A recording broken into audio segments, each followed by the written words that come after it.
नमस्कार। सुबह के 10 बजने वाले हैं। मैं हूं नीलू और सबसे पहले बात बुलेटिन में कोरोना से जुड़ी 10 कर लेते हैं हम। तो दुनिया भर में 28,92,508 कोरोना पॉजिटिव हैं।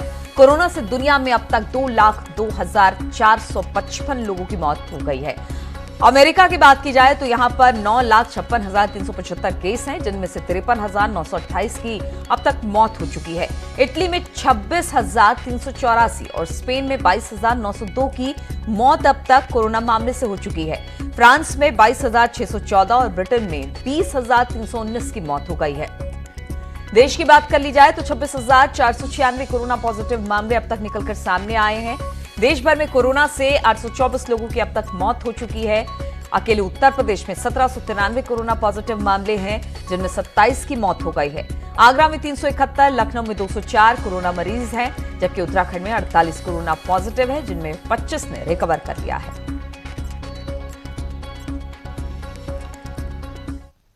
और कानपुर से खबर है, यहां पर जमातियों का हंगामा हुआ है। हैलट अस्पताल में भर्ती जमातियों ने हंगामा किया है, नर्सिंग स्टाफ से बदसलूकी की है, खाने की ट्रे पर लात मारी है। खाने में नॉनवेज की लगातार ये मांग कर रहे थे। हैलट में इस वक्त 30 से ज्यादा जमाती भर्ती हैं। वार्ड बॉय को मारने के लिए दौड़े ये तमाम जमाती जो वहां पर क्वारंटीन के लिए रखे गए थे। ये सभी कोरोना पॉजिटिव जमात से जुड़े लोग हैं, जिन्होंने एक बार फिर से मेडिकल स्टाफ के साथ बदतमीजी की है। और ये कानपुर के हैलट अस्पताल का मामला है, जहां पर जमातियों की तरफ से मेडिकल स्टाफ को लेकर बदतमीजी की गई। अमित गंजू इस वक्त कानपुर से हमारे साथ जुड़ रहे हैं। अमित, किस बात को लेकर ये नाराजगी है जमातियों की? क्योंकि इससे पहले भी हमने देखा कि बहुत सारे जमातियों ने अलग अलग हॉस्पिटल और अलग अलग हॉस्पिटल स्टाफ से बदतमीजी की है। एक और ये मामला कानपुर से। आप देखिए नीरू जी, मैं आपको बताना चाहूंगा कि कानपुर में कोरोना पॉजिटिव्स की संख्या दिन प्रतिदिन बढ़ती जा रही है, जो स्वास्थ्य महकमे के लिए चिंता का विषय है, प्रशासन के लिए, जिसके लिए पूरी तैयारियां भी की जा रही हैं। मगर कानपुर के हैलट अस्पताल में जिस प्रकार से जमाती 50 एडमिट हैं, जिनको सरकार चाहती है, सरकार की प्राथमिकता है कि ये जल्दी स्वस्थ हों ताकि ये बीमारी, ये महामारी और ना फैले। शायद ये बात जमाती नहीं समझ पा रहे हैं। उन्हें बिरयानी चाहिए, उन्हें मंचूरियन चाहिए, उन्हें बर्गर चाहिए, उन्हें चिकन चाहिए, यानी जो दाल सब्जी रोटी उनको प्रोवाइड कराई जा रही है, जो उनके मेनू में है, उनके डाइटिशियन दे रहे हैं, वो उन्हें पसंद नहीं है। हंगामा कर रहे हैं। वार्ड बॉय ने जब खाना लाया तो खाने की थाली पर लात मार दी, यानी जो अन्न जिसके लिए आदमी सब कुछ करता है उस पर लात मारी। स्टाफ के वार्ड बॉय से अपत्ता की, स्टाफ नर्स समझाने आई, उसको भगा दिया। यानी उनको ऐसा लग रहा है कि कोई पिकनिक स्पॉट पर आए, कोई इवेंट में, कहीं कोई रिजॉर्ट पे आए, जबकि इस बात की गंभीरता प्रधानमंत्री समझ रहे हैं, मुख्यमंत्री रोज बैठ के कर रहे हैं टीम 11 के साथ, ताकि ये बीमारी, ये महामारी ना फैले। लेकिन ये बात इन जमातियों के समझ में नहीं आ रही। इन्हीं जमातियों बिल्कुल, ये बात जमातियों की समझ में नहीं आ रही है। और बात जब जमात की होती है तो कहा यह जाता है कि खास तौर पे एक समुदाय को टारगेट किया जा रहा है। लेकिन इस तरह की खबरें ये तस्दीक करती है कि इस तरह के सुलूक ये जमाती लगातार मेडिकल स्टाफ से करते आ रहे हैं। अगर कार्रवाई की बात की जा रही है, अब जिस तरह से बदसलूकी इन्होंने की है, किसी तरह की कार्रवाई की बात हो रही है इन पर? देखिए नीलू, आपने बहुत अहम सवाल पूछा। इसको लेकर जीएसवी मेडिकल कॉलेज की प्राचार्य डॉक्टर आरती लालचंदानी से हमारी बात हुई और न्यूज 18 की टीम ने जब उनसे बात की तो उन्होंने स्पष्ट बताया कि इसकी जानकारी उन्होंने प्रमुख सचिव को दी है, नोडल ऑफिसर को दी है, यहाँ के कमिश्नर को दी है और जिलाधिकारी को दी है। और कहीं ना कहीं इनको यहाँ से, अब वो इतनी परेशान हो चुकी है प्राचार्य, वो कहते हैं इनको यहाँ से हटा के कहीं और शिफ्ट किया जाए, क्योंकि इस माहौल को देखकर बाकी जो अन्य मरीज हैं उन पे इसका गलत इंपैक्ट पड़ रहा है। ये बीमारी को हम रोकना चाह रहे हैं। ये लोग आपस में कन्वर्सेशन करते हैं, एक दूसरे के बेड्स पे आके बैठते हैं, जिससे कहीं ना कहीं ये बीमारी ठीक होने की जगह और फैल रही है, ताकि स्टाफ नर्स को और स्टाफ को भी इसका खतरा है। बिल्कुल, और लगातार कोशिश यही हो रही है कि मामले को थामा जाए। लेकिन इस तरह की खबरें जब निकल कर आती है तो इससे कहीं ना कहीं लोगों में गुस्सा है, जो मेडिकल स्टाफ इनके इलाज में लगे हुए हैं उनमें गुस्सा देखने को मिलता है। बहुत बहुत शुक्रिया आपका हमें जानकारी देने के लिए। और बदायूं से लगातार कोरोना संक्रमण के मामले सामने आ रहे हैं। अब तक जनपद में 14 लोग कोरोना से संक्रमित हो गए हैं। ताजा मामला सदर कोतवाली क्षेत्र से आया है, जहां पर बैंक ऑफ बड़ौदा में काम करने वाले फील्ड अफसर हाल ही में आगरा से वापस आए थे और अब इन दोनों की रिपोर्ट पॉजिटिव आई है। फिलहाल स्वास्थ्य विभाग ने इसे बरेली मेडिकल कॉलेज भेजकर क्वारंटीन कर दिया है। और बदायूं जनपद में भी कोरोना के 14 एक्टिव केस मिले हैं और पुलिस भी योद्धा बनकर कोरोना के खिलाफ जंग जारी रखने में मुस्तैदी से जुड़ी हुई है। लेकिन कहीं पुलिस के जवान भी संक्रमण का शिकार ना हो जाए, इसके लेकर बदायूं पुलिस के जवानों की अब लाइन में थर्मल स्कैनिंग की गई है। साथ ही एसएसपी ने पुलिसकर्मियों को कोरोना वायरस से बचाव के उपाय भी बताए हैं और मानसिक रूप से मजबूत रहने के गुर भी सिखाए। और बहराइच में एक शख्स कोरोना पॉजिटिव पाया गया और इस तरह से जिले में कोरोना पॉजिटिव की संख्या अब 9 तक जा पहुंची है। कल 8 लोगों की एक साथ पॉजिटिव रिपोर्ट आई थी, जिसके अलावा एक और मरीज पॉजिटिव पाया गया था। ये मुंबई से आया था। 19 अप्रैल को मुंबई डीसीएम से भरकर जो 50 लोग आए थे, ये शख्स भी उसमें शामिल था। संदिग्ध होने पर 20 अप्रैल को जिला महिला चिकित्सालय में क्वारंटीन किया गया और 22 अप्रैल को कोरोना जांच के लिए लखनऊ सैंपल भेज दिया गया। कल लखनऊ से जो रिपोर्ट आई है उसमें वो पॉजिटिव पाया गया है।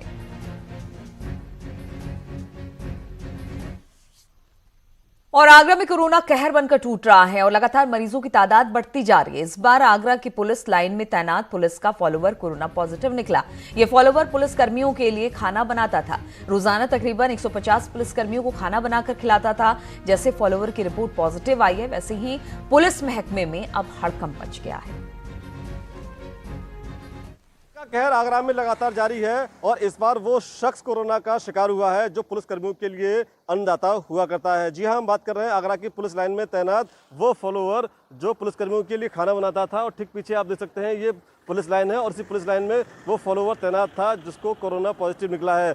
फॉलोअर मैस में खाना बनाता था और तमाम पुलिसकर्मियों को खाना परोसता था। बताया जा रहा है कि तकरीबन 150 पुलिसकर्मियों को रोजाना खाना बनाकर खिलाता था। फिलहाल एक पुलिसकर्मियों को ट्रैक किया जा रहा है और उनको होम क्वारंटीन किया जा रहा है। आरिफ खान, न्यूज़ 18 आगरा। और लॉकडाउन में कोई भी व्यक्ति भूखा ना रहे, इसके लिए अभी तक खाने के पैकेट बांटे जा रहे थे, लेकिन अब सूखा राशन भी बांटा जा रहा है। और खास बात यह है कि इसके लिए आपको कोई आधार कार्ड दिखाने की जरूरत नहीं है। लॉकडाउन के बाद कोई भी व्यक्ति भूखा न सोए, इसके लिए कभी मोदी रसोई तो अब भाजपा सरकार राशन बंटवा रही है। आप ये देख सकते हैं नोएडा के सांसद महेश शर्मा के प्रतिनिधि यहाँ पर राशन बांट रहे हैं गरीबों को कि जिससे कोई भी व्यक्ति भूखा ना सोए। मैम, ये माननीय सांसद डॉक्टर महेश शर्मा जी की तरफ से ये लगभग हम जिसके सूचना जिनका ज़रूरत उनको आती है, जिनकी सूचना हमारे कॉल सेंटर पे भी आती है, इन सबको लेके लगभग हम रोज ही उन परिवारों को ये सूखा राशन है, इसमें दाल, चावल, आटा, सरसों का तेल, नमक और ऐसी भी कई चीज़ें हैं जो इन सबको रोज हम देते हैं कि जिससे कम से कम अगर जिनके पास अपना पकाने का सामान सब कुछ है और जो बाहर से नहीं खा सकते हैं लेके, तो उन तक ये सामान पहुंच जाए। कम से कम फाइंड आउट करते हैं आप लोगों को कि सही आदमी के पास ये राशन पहुंचे। मैम, ये हमारे मंडल अध्यक्ष हैं सूरजपाल राणा जी, ये हमारे मंडल अध्यक्ष हैं पार्टी के। इन्होंने सूचना दी कि हमारे यहाँ पर इतने लोगों की आवश्यकता है। भी चाहिए होता है क्या इनको इनका? ये बिना राशन कार्ड वाले लोग हैं। राशन कार्ड वालों को तो राशन से मिल जाता है, मगर ये बिना राशन कार्ड के आपके सामने ये खड़ी हैं, इन पे कोई राशन कार्ड नहीं है, इन पे कुछ नहीं है। तो आप देख सकते हैं इस मुहिम में यहाँ पर सूखा राशन अब लोगों को वितरित किया जा रहा है। कैमरा पर्सन योगेन के साथ प्रीति श्रीवास्तव, न्यूज़ 18 नोएडा। और कोरोना के लगातार बढ़ रहे आंकड़ों से क्या है जिले की हालत, ग्राउंड जीरो पर मौजूद है हमारे तमाम संवाददाता। अलाउद्दीन लखनऊ से, हिमांशु आगरा से, शाहनवाज शामली से और अमित राणा गाजियाबाद से हमारे साथ मौजूद है। सबसे पहले अलाउद्दीन के पास ही चलेंगे। अलाउद्दीन, अगर लखनऊ की बात की जाए तो लगातार यहां पर आंकड़े बढ़ रहे हैं, उस पर से रमजान का महीना शुरू हो गया है, आज दूसरा रोजा है। इन सब को लेकर पहले तो ये कि क्या अपडेट है लखनऊ में कोरोना पेशेंटों को लेकर, और दूसरा कि जो बाजार खुलने की बात हुई थी या राहत देने की बात हुई थी, क्या उस तरह की कुछ चीजें दिख रही हैं क्या? देखिए, जहां तक बाजार का सवाल है, जिलाधिकारी लखनऊ अभिषेक प्रकाश ने कल ही साफ कर दिया था कि लॉकडाउन की पूर्व की जो व्यवस्था है वही लागू रहेगी, यानी पूर्ववत व्यवस्था में कोई बदलाव नहीं आएगा। जिस तरह से ज़मीन पर सख्ती से लॉकडाउन को फॉलो करवाने के लिए तमाम सरकारी मशीनरी लगी है, इसी तरह का नज़ारा जो है लखनऊ के तमाम इलाकों में दिख रहा है। हालांकि आज रविवार का दिन है तो इसलिए थोड़ा सा गहमा गहमी कम है सड़कों पर, लेकिन आप सीधे मैं पीछे का नज़ारा दिखाना चाहूँगा। तब भी पुलिसकर्मी तमाम अपने जिम्मेदारियों पर जो है मौजूद है। एसेंशियल सर्विस की जो गाड़ियाँ हैं, नगर निगम की एम्बुलेंस हैं, वही सिर्फ चल पा रही हैं। और जहाँ तक सवाल आंकड़ों का है, आज राजधानी लखनऊ किस्मत वाली है कि आज कोई यहाँ पर आंकड़ा ने कोई पॉजिटिव मरीज नहीं मिला है, जबकि कल जो है पूरा उत्तर प्रदेश बहुत भयावह स्थिति में था। रिकॉर्ड तोड़ संख्या कल बढ़ी थी, 177 रिकॉर्ड तोड़ पॉजिटिव केसेस आए थे। हालांकि लखनऊ में आज कोई केस नहीं आया है। उम्मीद की जा रही है कि 30 लोग जो अब तक ठीक होकर के अपने घरों को गए हैं, उनका इलाज सरकार ने करवाया है। उन लोगों का सोमवार मंगलवार से प्लाज्मा भी उनमें से कुछ लोगों का लिया जाएगा। तो ऐसे में इलाज की तरफ कुछ चिकित्सीय जो विधियां हैं उसमें भी डेवलपमेंट है। इसके अलावा लॉकडाउन में भी डेवलपमेंट है। फिलहाल लखनऊ में कोई केस ना होने की वजह से आज के दिन सिर्फ तो कुछ राहत की बात है, लेकिन लखनऊ का आंकड़ा इतना ज्यादा पहुंच चुका है कि उसको समेटने में भी अभी समय लगेगा। टोटल आंकड़ा 204 का है। 29-30 लोग घर को गए हैं, तो एक्टिव केस अभी भी 173-74 लखनऊ में हैं। बिल्कुल, तो आंकड़े बढ़े हैं, लेकिन अच्छी बात यह है कि आज कोई और नया मामला निकलकर सामने नहीं आया है। हिमांशु हमारे साथ आगरा से जुड़े हुए हैं। हिमांशु, अगर आगरा की बात की जाए तो आगरा की स्थिति बहुत अच्छी नहीं है और आज भी यहां पर मामले निकलकर सामने आए हैं, यानी लगातार आंकड़ों में बढ़ोतरी हो रही है। तो क्या ये जो आंकड़े हैं, जो ये कोरोना पॉजिटिव की तादाद लगातार बढ़ रही है, वो क्या हॉटस्पॉट चिन्हित इलाकों में बढ़ रही है या फिर अब ये बाहर की तरफ निकली है या कुछ और हॉटस्पॉट बनाए गए हैं? क्या अपडेट आपके पास? जी नहीं, बिल्कुल। जो हॉट स्पॉट हैं शहर के, ज़्यादातर यानी 99% लोग वहीं के मरीज नए निकल रहे हैं। कल 23 लोग निकले थे और 358 से सीधे संख्या 371 हो गई थी। आज राहत की खबर आई है, 112 सैंपल की जांच रिपोर्ट जो सुबह आई है उसमें सिर्फ एक कोरोना पॉजिटिव पाया गया है, वो अभी मथुरा का निवासी है।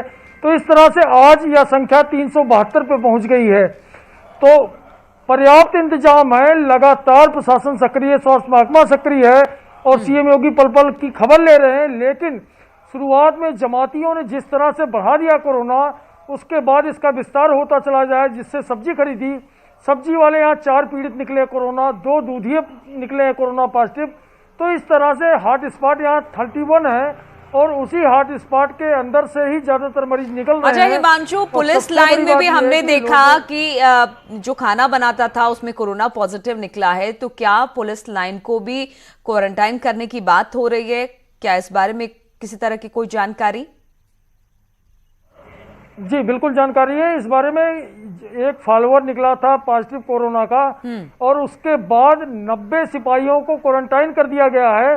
साथ ही 9 जो उसके फॉलोअर के साथी थे 9 लोग, उनका ब्लड सैंपल लेकर के परीक्षण के लिए भेज दिया गया। तो पुलिस लाइन के 90 सिपाही क्वारंटीन रहेंगे फिलहाल 14 दिन के लिए, ये व्यवस्था की गई है। और पुलिस लाइन में निश्चित रूप से हड़कंप है, लेकिन बिल्कुल पुलिस लाइन में हड़कंप है। और हम यही, आप लोग जब हमारे साथ जुड़ते हैं तो हम यही बताने की लोगों को कोशिश करते हैं कि किस तरह से एक व्यक्ति कई लोगों को संक्रमित कर सकता है। इसलिए लगातार आप लॉकडाउन का पालन करें। शहनवाज भी शामली से हमारे साथ जुड़े हुए हैं।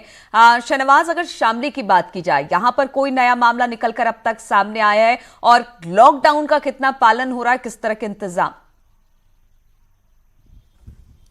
नीलू, लगातार डीएफएसपी भ्रमणशील हैं। जो हॉटस्पॉट इलाके हैं उनमें भी लगातार जो है चेकिंग की जा रही है। देखा जा रहा है कि कोई जो लॉकडाउन है उसका पालन तो नहीं कर रहा है, पालन कर रहा है या नहीं कर रहा है। लगातार जो है जो नोडल अधिकारी यहाँ पर बनाए गए थे, लक्ष्मी सिंह IAS यहाँ भेजी गई थी। उससे पूर्व में जो है यहाँ सहारनपुर मंडल आयुक्त भेजे गए थे। वो लगातार यहाँ पर कल हॉटस्पॉट इलाकों का भी उन्होंने जायजा लिया।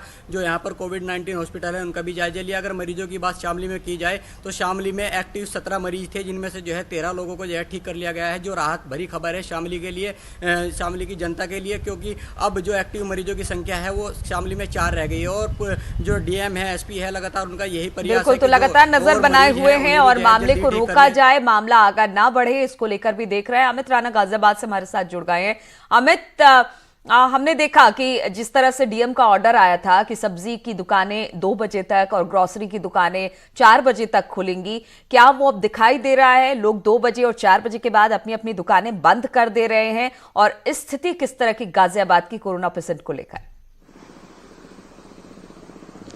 देखिए नीलू, जिस तरह की स्थिति में आपको बयान करना चाहूंगा, जिलाधिकारी का एक आदेश आता है, उसमें साफ तौर पे कर दिया जाता है कि 2 बजे तक तमाम फल की और सब्जी की दुकानें खुलेंगी, वहीं ग्रोसरी की और किराना की जो दुकानें हैं वो शाम 4 बजे तक खुलेंगी, जिसके लिए सख्ती से पालन भी कराया जा रहा है। हालांकि जो दुकानदार है वो खुद इस बात को समझ रहे हैं और समय के रहते ही वो अपनी दुकानें बंद कर देते हैं। आपको बताना चाहूंगा कि जिस अजय शंकर पांडे ने आदेश दिया था, क्योंकि लगातार जिस तरह की शिकायतें यहां मिल रही थी कि लोग बाग जो है सोशल डिस्टेंसिंग का पालन नहीं कर रहे हैं, सब्जी मंडी में जाते हैं, फल लेने जाते हैं, तो वहां किसी भी तरह के सोशल डिस्टेंसिंग का पालन नहीं किया जाता है। वहीं दूसरी ओर शाम के समय जो लोग बाग घर से बाहर निकलते थे, उनके पास एक बहाना हुआ करता था कि हम घरेलू सामान लेने जा रहे हैं, हम किराने का सामान लेने जा रहे हैं। ऐसे में ठीक 4 बजे तब जब तमाम दुकानें बंद हो जाएंगी तो वो बहाने यहाँ काम नहीं करेंगे। फिलहाल मैं आपको बताना चाहूंगा, जो लॉकडाउन की अगर मैं बात करूं, लॉकडाउन का भी सख्ती से यहाँ पालन कराया जा रहा है। फिलहाल मैं खड़ा हूं गाजियाबाद के व्यस्तम चौराहे पे, और आप देख सकते हैं यहाँ जगह जगह बैरिकेड्स लगे हुए हैं। उन बैरिकेड्स पे पुलिस भी तैनात है, और जितने भी वाहन यहाँ से गुजर रहे हैं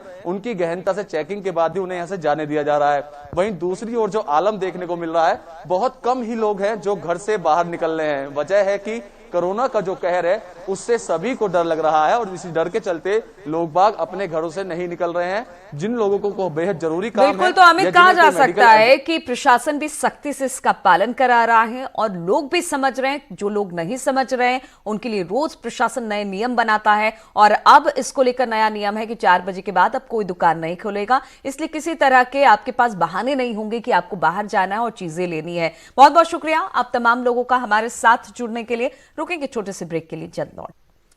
और फतेहपुर में यमुना नदी में डूबे 3 लोगों के शव को बरामद कर लिया गया है। एनडीआरएफ और पीएसी के गोताखोरों ने काफी तलाश के बाद इनके शव को बरामद किया। आपको बता दें कि लॉकडाउन के दौरान गश्ती के दौरान ये लोग किशनपुर थाना क्षेत्र के मडियन घाट पर पुलिसकर्मियों की नाव डूब गई थी, जिसमें एक दरोगा, एक कांस्टेबल समेत 3 लोग डूब गए थे।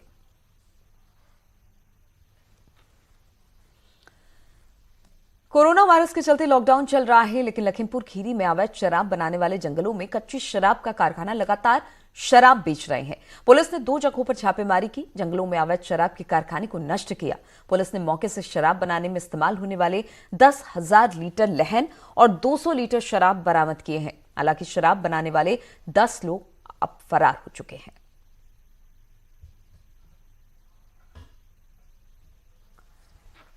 उत्तर प्रदेश के गाजियाबाद की रहने वाली 2014 बैच की हरियाणा कैडर की आईएएस रानी नागर ने अचानक इस्तीफे का ऐलान कर दिया। रानी नागर ने अपने फेसबुक पोस्ट के जरिए लॉकडाउन के बाद इस्तीफा देने की बात कही। ये नहीं, उन्होंने अपनी फेसबुक वॉल पर अपनी बहन के साथ एक वीडियो पोस्ट किया। इस पोस्ट के बाद वो अचानक चर्चा में आ गई। वीडियो में उन्होंने बहन रीमा नागर और खुद की जान को खतरा भी बताया। उन्होंने वीडियो में यह भी बताया कि दिसंबर 2019 से बहन के साथ चंडीगढ़ के सेक्टर 6 स्थित यूटी गेस्ट हाउस के कमरा नंबर 311 में किराए पर रह रही हैं। रीना ने वीडियो में दोनों बहनों की जान को खतरा बताते हुए एक मुकदमा संख्या भी बताई। इससे लेकर लोगों से अपील की है कि अगर उनके पास कोई घटना होती है तो उनके मुकदमा संख्या के आधार पर पता लगाया जाए।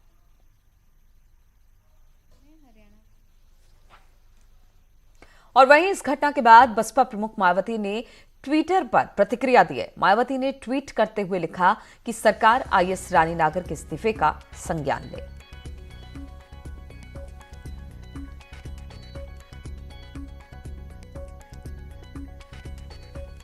और नेपाल में 25 दिनों से क्वारंटाइन किए गए 152 भारतीय नागरिकों को सुनौली सीमा से अपने वतन वापस आए। भारत और नेपाल सरकार के बीच बातचीत के बाद नेपाली सुरक्षा अधिकारियों ने उन्हें भारत भेज दिया। घर लौटने की खुशी इन लोगों के चेहरे पर साफ तौर से देखी जा रही थी।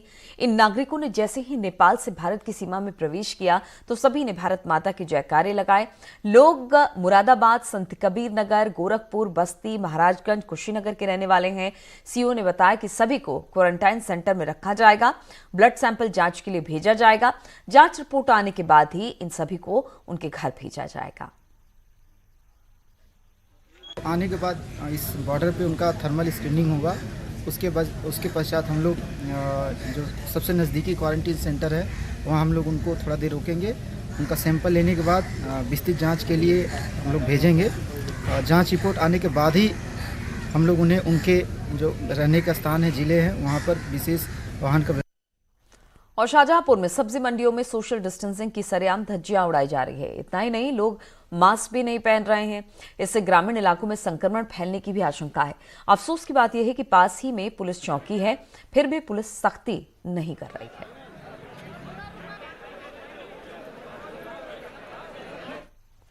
और आज से चारधाम यात्रा की विधिवत शुरुआत हो गई है। हालांकि 3 मई तक फिलहाल भक्तों को यहां आने की इजाजत नहीं होगी। अब इस बीच ऊखीमठ के ओंकारेश्वर मंदिर से भगवान केदारनाथ की टोली निकली, जिसमें पहली बार भगवान गाड़ी में सवार होकर निकले। अब इस बीच हम आपको भगवान केदारनाथ के दर्शन घर बैठे ही कराते हैं। तो आप भी देख सकते हैं कि डोली में बैठकर पहले मंदिर से भगवान को बाहर लाया गया और फिर पूरे सोशल डिस्टेंसिंग का ध्यान रखते हुए, उसका पालन करते हुए फिर भगवान की डोली को आगे पहुंचाया गया। इस दौरान भगवान केदारनाथ के बेहद करीब से ली गई तस्वीर हम आपको दिखा रहे हैं। केदारनाथ की डोली का ये एक्सक्लूसिव वीडियो आप सिर्फ न्यूज़ 18 पर देख सकते हैं। तो देख सकते हैं आप कैसे भगवान केदारनाथ की डोली को ओंकारेश्वर मंदिर से रवाना किया गया और फिर अब 29 अप्रैल को भगवान केदार के कपाट खुलने वाले हैं।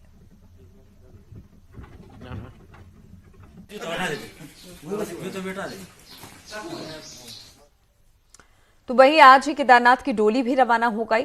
अपने इतिहास में पहली बार बाबा केदार की डोली गाड़ी से जा रही है। 29 अप्रैल को धाम खुलेंगे, लेकिन उससे पहले ऊखीमठ ओंकारेश्वर मंदिर से रवाना हुई बाबा केदार की डोली आज गौरीकुंड में रात्रि विश्राम करेगी और फिर 27 अप्रैल को पहुंचेगी भीमबली।